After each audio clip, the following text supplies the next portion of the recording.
Bien, familia, pues es un privilegio verles por aquí, por la pantallita, poder compartir con ustedes en esta noche. Y quiero, pues, tal vez pueden compartir ahí en el chat antes de iniciar, cómo les va con su experiencia con Dios. ¿Qué tal la primera semana con la charla? Estudiando cada día, haciendo tareas. Pues ánimo, ánimo. Beto dice que es algo retante. Bueno. Dios quiere que salgamos de nuestra comodidad, ¿no? Los tiempos en charla han sido increíbles también. Ahí estamos, reveladora, dice Laura, maravillosa, dice Diana. Bueno, realmente, hermanos, es un tiempo, hermanas, para sacudirnos así la, la polilla, ¿no? Y sacarle filo a nuestra fe y estas cosas que nosotros queremos crecer, animarnos, pues obviamente van a traer desafíos, pero bueno, eso es lo que necesitamos para ponernos fuertes, ¿no? Como la gente que le gusta ir al gimnasio, pues así nosotros también queremos ponernos bien, bien fuertes en la fe. Entonces, mucho ánimo, hay que estar estudiando ahí con constancia, con alegría, con fe. Y bueno, hagamos una oración, por favor, acompáñenme. En este momento, por favor, acompáñenme a orar. Padre del cielo, gracias por tu iglesia reunida aquí de forma virtual. Gracias por cada persona que está escuchando este mensaje, los que lo van a escuchar de forma diferida. Te oramos por los enfermos, que los sanes y que todos podamos ponernos al día a través de lo que queda grabado ahí en Facebook, en YouTube, los que podamos participar presencialmente, pero que nadie se quede atrás, Padre, que nos cuidemos unos a otros. Es fascinante todo esto que estamos aprendiendo, desafiante, maravilloso. Todos los adjetivos que han compartido mis hermanos, Padre, son ciertos, Señor, porque tú quieres despertarnos y quieres hacer cosas grandes a través de nosotros. Ayúdanos a creerlo, Padre. Señor, identificar tus planes, reconocerlos y luego sumarnos a lo que tú quieres hacer, a lo que tú ya estás haciendo. Padre, en el mundo entero y específicamente para nosotros aquí en Benito Juárez, en la Ciudad de México, Señor. Gracias por tu iglesia. Bendice tu iglesia, por favor. Ayuda a tu iglesia, perdona a tu iglesia. Nos ponemos en tus manos. Guíanos, Padre, a través de Cristo Jesús, nuestro Señor, tu Santo Espíritu, y en Él te oramos y agradecemos. Amén. Pues muy bien. Vamos a estudiar la Biblia. Hoy vamos a repasar lo que es la unidad 2. Está increíble este programa. Les comparto. Por una parte, estamos estudiando de forma privada todas las mañanas, o en el día, a la hora que tengas tu tiempo de estudiar. Por otra parte, los miércoles vamos a hacer un reforzamiento de esta semana. Y por otra parte, el domingo vamos a hacer la discusión de la misma unidad con la charla bíblica. Entonces, esto se vuelve muy profundo porque ya no es como algo superficial, algo que se nos olvida fácilmente, porque lo estamos estudiando de forma privada, lo estamos estudiando los miércoles y también lo estamos repasando y discutiendo los días, bueno, que se reúnan con su charla bíblica. Entonces, algo muy, muy animante. Son 5 días para cada unidad, o sea que todavía tenemos sábado y domingo extras por si te atoraste con alguna tarea, memorizar, repasar, contestar. Tenemos un par de días, yo no diría para descansar, sino para ponernos al día, para repasar, para memorizar y para llegar bien preparados a la discusión de la charla bíblica. Entonces, vamos a abordando este tema eh, que vamos a desarrollar hoy. A ver un segundito, ahí está ya. Estos son los libros que son base para este programa. El primero es el principal en el sentido de que es el que vamos a estar usando con la charla bíblica durante las 12 semanas que ya arrancamos. El otro también están conectados, son historias que todas tienen que ver de nuestra relación con Dios, solo que el que vamos a trabajar con la charla bíblica y durante estas 2 semanas es el primero, el rojo, y el otro lo podemos estar estudiando durante todo el año y vamos a compartir algunas de estas ideas durante también los sermones de los domingos para que ustedes estén también preparándose, pero en estas 2 semanas vamos a enfocarnos primordialmente en el rojo, que ya lo había explicado Surit, pero esto es un pequeño repaso. Esta es la imagen de las 7 realidades que también compartió Surit la semana pasada. Es una forma de repaso, la obra de Dios. Dios siempre está trabajando, como dice la canción, aunque no lo veamos, aunque no lo sintamos, siempre está sobrando, esa es una realidad. Lo que pasa es que a veces no lo identificamos, pero Dios siempre trabaja, Dios siempre está trabajando. Y nosotros debemos ser sensibles, orar para identificar. lo que Dios está haciendo, que Dios siempre está buscando esa relación con la humanidad, con nosotros, su iglesia y la humanidad entera. Nos invita, nos habla, nos revela qué es lo que Él espera de nosotros. De muchas formas, dice la Biblia. Y todo, luego este llamado nos lleva a una crisis de fe, porque como decía Beto, pues desafía nuestra fe, nuestra comodidad, lo conocido, y nos llama a nuevos terrenos, a romper la comodidad. Y entonces hay que hacer ajustes, ajustes en nuestra vida, nuestros horarios, nuestro estilo de vida, nuestra comodidad, en todos sentidos. Y solamente entonces, cuando nosotros nos sometemos, nos rendimos, llegamos a experimentar esa comunión que tiene que ver también con la obediencia, esa experiencia, esa relación de intimidad con nuestro Dios. Y hoy vamos a abordar el tema número dos, que se llama la unidad número dos, que es mirar a Dios. ¿Cuál es el principal obstáculo, iglesia, para eh, tener esta comunión íntima con nuestro Dios? Pues, en una palabra, es el egoísmo. Pero también los autores de este material presentan una idea como egocentrismo, es decir, una vida centrada en el yo, donde creemos que yo soy el centro de gravedad, yo soy lo más importante, todo gira a mi alrededor. Y esto es la receta perfecta para el pecado, es la esencia del pecado, es quitar a Dios del centro de nuestra vida y ponemos al ser humano, a mí mismo, a mi tío, a mi madre, a mi esposa, a cualquier ser humano. Y entonces, esta es la receta perfecta para una decadencia espiritual, para una espiral descendiente hacia el pecado. Aquí hay unas ideas que exponen el material, el libro, los autores, que es una vida centrada en uno mismo, enfoque en nosotros mismos, orgullosos de nuestros logros, nuestros alcances, nos volvemos arrogantes, ¿no? Como aquel fariseo que decía, te doy gracias porque no soy como los demás. Dependemos de nuestras capacidades en vez de depender de Dios, nos afirmamos en nuestro ego. Eso es lo que nos da seguridad. Vemos las circunstancias desde una perspectiva, una visión muy corta, una visión humana, muy pequeña. Y todo esto lleva a una vida egoísma centrada en el ser humano, en el yo, en el ego, lo que se conoce como egocentrismo. Y entonces esto es totalmente opuesto y contrario a lo que señala la Biblia. La Biblia habla, leamos aquí en pantalla, por favor, Hebreos 12:2, fijemos la mirada en Jesús, el iniciador y perfeccionador de nuestra fe. Si vemos el contraste, la sociedad, cómo funciona, la mente humana, el egoísmo es, yo soy el centro del universo, todo gira alrededor de mí. Pero eso no es lo que tenemos que hacer para agradar a Dios, para experimentar a Dios, para amar a Dios, es fijar nuestra mirada en Jesús, no en las personas, ni siquiera en mí mismo, porque Él es la fuente, el iniciador y el perfeccionador de nuestra fe. Entonces aquí hay algo muy importante que nos va a ayudar a tener las cosas en la correcta perspectiva. Cuando ponemos la mirada en Jesús, todo va a tener más claridad y más sentido hablando espiritualmente. Y aquí está el contraste, la solución al problema. Dice nuestro Señor Jesús en Juan 12:24, ciertamente les aseguro que si el grano de trigo no cae en la tierra y muere, se queda solo, pero si muere produce mucho fruto. El que se apega a su vida la pierde. En cambio, el que aborrece su vida en este mundo la conserva para la vida eterna. Esa es la solución. Morir a mi egoísmo, morir a mi arrogancia, morir al yo, a esos caprichos egoístas y también algunos deseos legítimos. Cuando queremos servir a Dios, no solamente renunciamos a cosas pecaminosas, también renunciamos y sacrificamos cosas buenas para tener tiempo, energías, recursos, para invertirlos en lo que Dios quiere que hagamos. Una vida centrada en Dios, mira, mira el contraste. Confiamos en Dios, dependemos de Dios y su poder. Voy leyendo como las manecillas del reloj. Enfoque en Dios y su actividad. Humildad ante Dios. Nos negamos, morimos a nosotros mismos. Buscamos primeramente el reino de Dios y su justicia. Buscamos la perspectiva divina, no esa mirada corta, esa miopía espiritual humana, sino una perspectiva amplia, donde Dios conoce el cuadro completo. Una vida sana, una vida piadosa, que es el llamado. como cristianos que somos.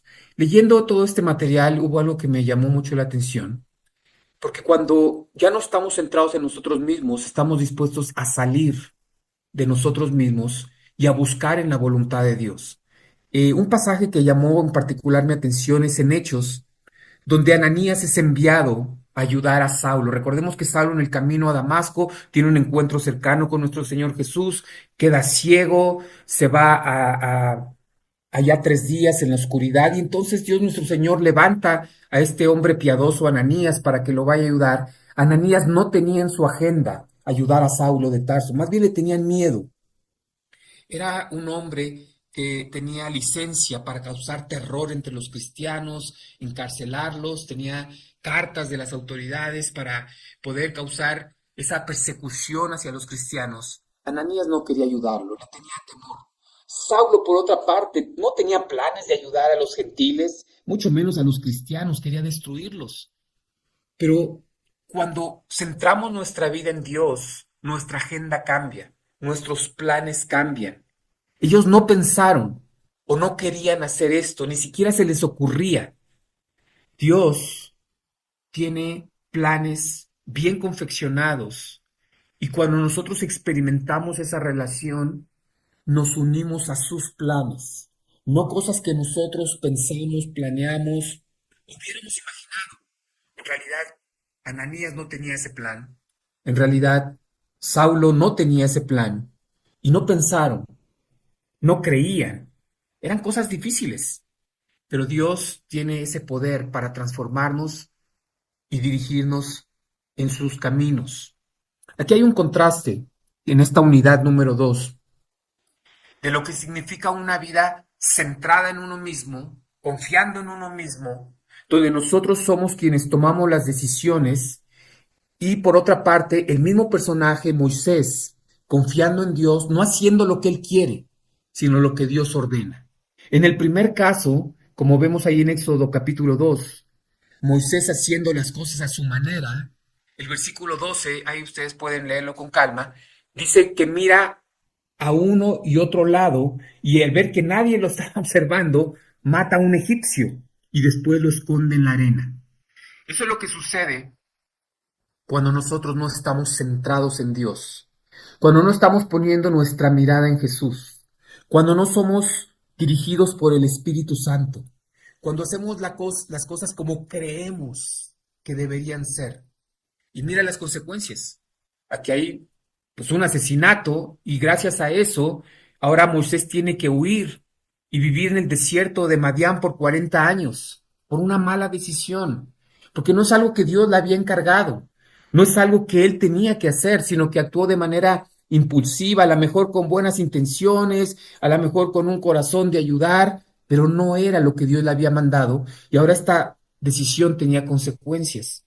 Tenía que ser, pues salir huyendo de Egipto donde él vivía para que no le hicieran daño las autoridades egipcias.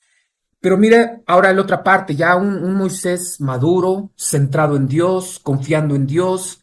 Dice la Biblia en Éxodo 14:22 que Moisés extiende su brazo, esto sí se lo había indicado Dios, estas sí eran instrucciones divinas, esto sí era la voluntad de Dios. Él estaba obedeciendo y una vez que él obedece a Dios, experimenta el poder y un milagro del cielo. Toda la noche el Señor envió sobre el mar un recio viento del este que lo hizo retroceder, convirtiéndolo en tierra seca. Las aguas del mar se dividieron y los israelitas cruzaron sobre tierra seca. El mar era para ellos una muralla de agua a la derecha y otra a la izquierda. En esta segunda historia, el mismo personaje está caminando en el centro de la voluntad de Dios y no hay ningún muerto. Todo sale bien. Y esto, iglesia, familia, esto es muy importante porque muchas veces nosotros escuchamos desde toda nuestra vida, desde pequeños, que decía esta canción famosa, a mi manera, hay que hacer las cosas a mi manera. No, no, no. Nosotros no somos Frank Sinatra ni José José, nosotros no hacemos la cosa a mi manera. Tiene que ser lo que Dios envía, lo que Dios manda, lo que Dios quiere. Había otro famoso acá en México, el Chente Fernández, que decía, pero yo sigo siendo el rey. Nosotros los cristianos no creemos eso. Nos sometemos, nos rendimos a la voluntad de Dios. Y mira el contraste. Cuando Moisés hace las cosas a su manera, mata a un egipcio y ahora es perseguido por las autoridades, tiene que huir 40 años al desierto. En el otro caso, obedece la voluntad de Dios y los israelitas cruzan sobre tierra seca, no hay muertos, no hay nada que lamentar, hay liberación, hay prodigios y milagros de nuestro Señor cuando hacemos las cosas como Dios quiere. Aquí hay una imagen de un pastor en Inglaterra. Iba a decir pastor inglés, ¿no? Porque pastor inglés suena como pastor alemán, ¿no? No, no, un pastor de Inglaterra, George Mueller. Y entonces este señor encaró una crisis de fe entre su comunidad cristiana y él empezó a confeccionar algunas ideas de cómo descifrar la voluntad de Dios. Ahí lo van a estudiar ustedes también, lo van a repasar, pero es muy interesante lo que él enseñó. Número uno, poner el corazón en rendición a Dios, es decir, rendirnos. No es mi voluntad, no es lo que yo creo, es lo que Dios quiere. No dejar que nuestras emociones manden. Todos los seres humanos tenemos emociones y sentimientos. Esto no es pecado. Dios nos hizo así. Dios nos creó como seres emocionales. El problema es cuando dejamos que esas emociones nos controlen, nos gobiernen, porque ya no es la Biblia, ya no es el Espíritu Santo, es el sentimentalismo, son las emociones. Y esto es muy, muy peligroso. Entonces él dice, hay que buscar en la palabra, hay que analizar el cuadro completo, las circunstancias, a la luz, obviamente, de la palabra de Dios. Hay que orar para que Dios revele si lo que estamos pensando en hacer está acorde con lo que Él ya ha revelado a través del Espíritu Santo, las Escrituras, la iglesia, las circunstancias que están envueltas en toda esta situación. Y después todavía hay que repetir estos pasos para saber el camino. Es decir, no debemos ser impulsivos, pero debemos consultar a Dios, su Espíritu, su palabra, su iglesia y analizar desde las diferentes vertientes toda la situación. Lamentablemente a veces eh, se da una situación pecaminosa y alguien puede decir, bueno, es que Dios abrió esa puerta. No, no, no. Dios no siente la tentación y tienta a nadie a abrir esas puertas. O una puerta hacia algo que no entendemos puede estar cerrada, pero no funciona así. No es con corazonadas. Hace muchos años, y este es un tema para los que tenemos mucho tiempo en la fe, compartíamos un estudio, por cierto, no lo he vuelto a recordar, pues sí, a recibir ese estudio. Si alguien lo tiene, me lo comparte. Un estudio que dábamos hace muchos años que se llamaba Emociones y Sentimientos contra la Palabra de Dios. Era un estudio muy bueno, porque nos enseñaba cómo nuestras emociones y sentimientos, el sentimentalismo nos traiciona.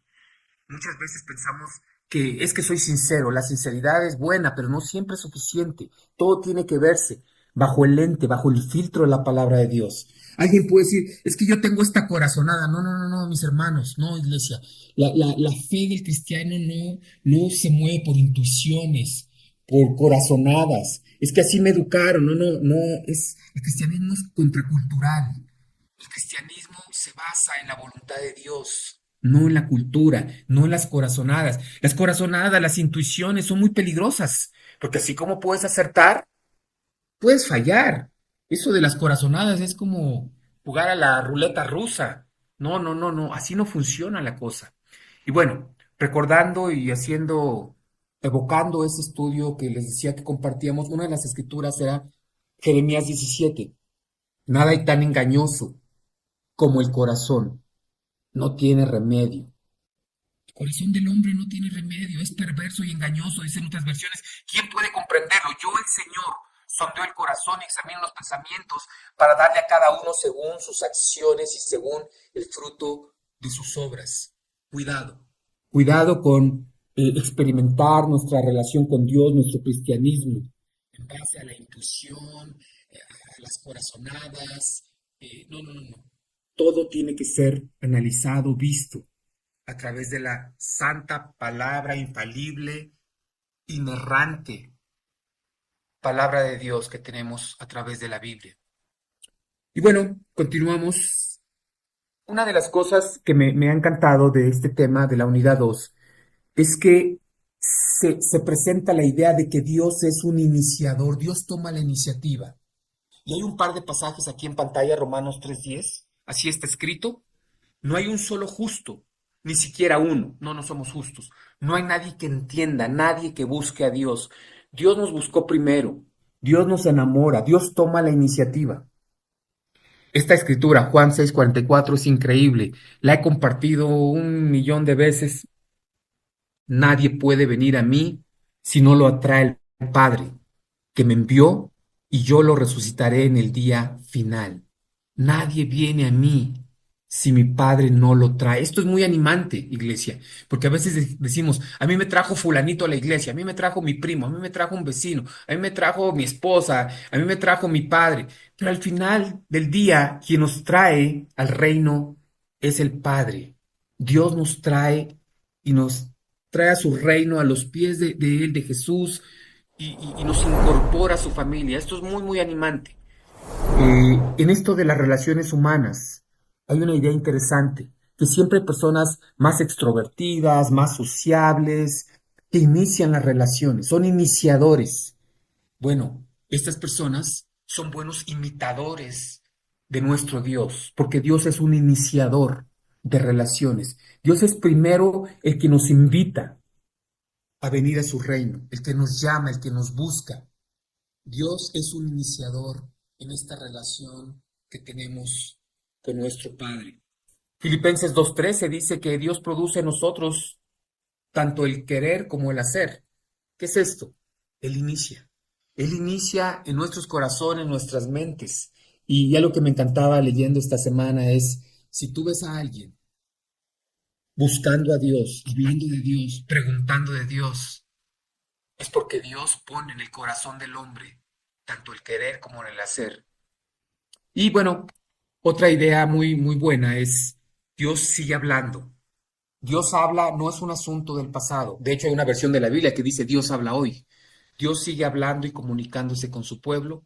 Hebreos 1, Dios que muchas veces y de varias maneras habló a nuestros antepasados en otras épocas, por medio de los profetas en estos días finales, nos ha hablado por medio de Jesús, su Hijo. Cuando venga el Espíritu, Él los guiará a toda la verdad, porque no hablará por su propia cuenta, sino que dirá solo lo que Él oiga y les anunciará las cosas por venir. Él me glorificará porque tomará de lo mío y se lo dará a conocer a ustedes. Apocalipsis 3:20. Mira que estoy a la puerta y llamo. Si alguno oye mi voz y abre la puerta, entraré y cenaré con él y él conmigo. Hay que escuchar la voz de Dios. Hay que seguir escuchando la voz de Dios. Esto no es un evento del pasado. Dios sigue hablando.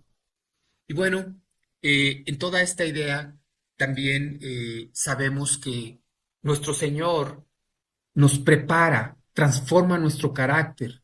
Él habla, se revela con un propósito. Quiere usarnos, quiere transformarnos. Y aquí en pantalla tenemos un fragmento de la parábola de los talentos, donde el Señor, haciendo cuentas con sus trabajadores, le dice a uno de ellos: hiciste bien, siervo bueno y fiel. En lo poco has sido fiel, te pondré a cargo de mucho más. Ven a compartir la felicidad de tu Señor. Y luego, más adelante, al otro trabajador, también a otro de los trabajadores, versículo 22, hiciste bien, siervo bueno y fiel, en lo poco has sido fiel, te pondré a cargo de mucho más, ven a compartir la felicidad de tu Señor. Entonces, en esta famosa idea, parábola de los talentos, Dios nos recuerda que tenemos que ser fiel en lo poco, en lo simple, en lo cotidiano, en lo pequeño, si queremos que Dios nos use de formas más poderosas. A veces queremos que Dios haga grandes cosas en mi vida, en mi servicio, en mi familia, pero muchas veces no somos tan fieles, tan obedientes en lo pequeño, en lo simple, en lo sencillo, en lo cotidiano. Pero entonces queremos que Dios nos encargue cosas aún más grandes cuando ni siquiera podemos con lo más sencillo. Y así es como funciona. Dios está desarrollando tu carácter, mi carácter, a través de la vida cotidiana, las cosas pequeñas. Pero si no queremos estas cosas pequeñas, cotidianas, ¿cómo vamos a esperar que Dios nos use en cosas más grandes? También hay que desarrollar paciencia. Recordemos esta historia, que Abraham, desde que recibe la promesa, pasan 25 años hasta que nace su hijo Isaac. Moisés estaba transformando su carácter en el desierto por 40 años, para después ser un hombre maduro que ya no anda matando egipcios, pero venir a liberar al pueblo de Dios, a Israel, y ahora sí siguiendo las instrucciones de Dios. Entonces debemos dejar que Dios nos prepare para su servicio. Dios tiene derecho a irrumpir en nuestras vidas. De hecho, Jesús, muchas veces la gente interrumpió a Jesús que iba caminando. Si tú lees el Evangelio, muchas veces la gente interceptó a Jesús, lo interrumpió en su agenda y Jesús los trató bien. ¿Cuánto más nosotros debemos dejar que Dios? Nosotros somos los siervos. Dios no es nuestro siervo. Nosotros somos siervos de Dios. Nosotros somos quienes tenemos que obedecerle.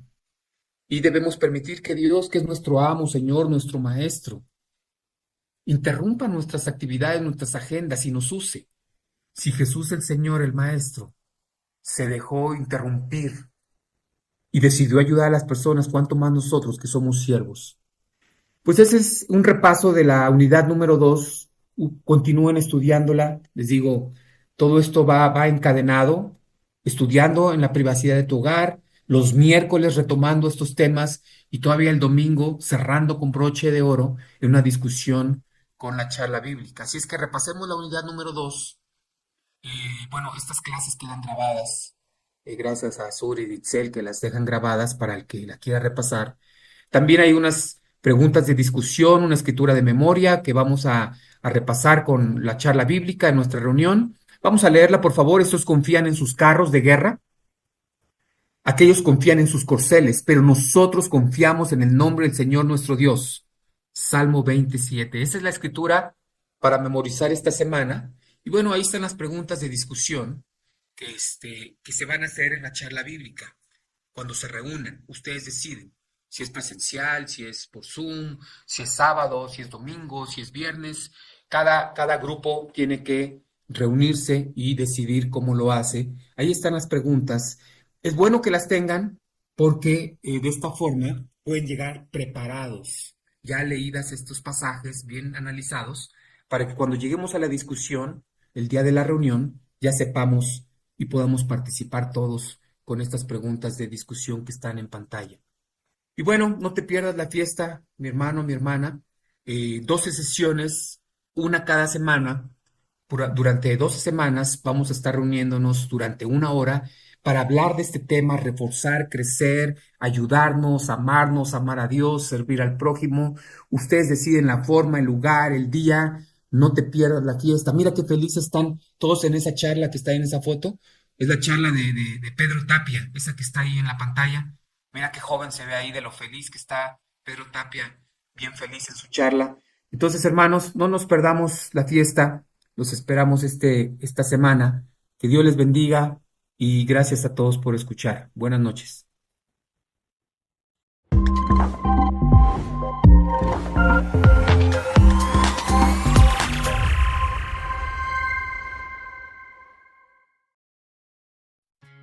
El Señor es mi refugio, en Él siempre confiaré. En sus brazos descansaré, nunca solo estaré.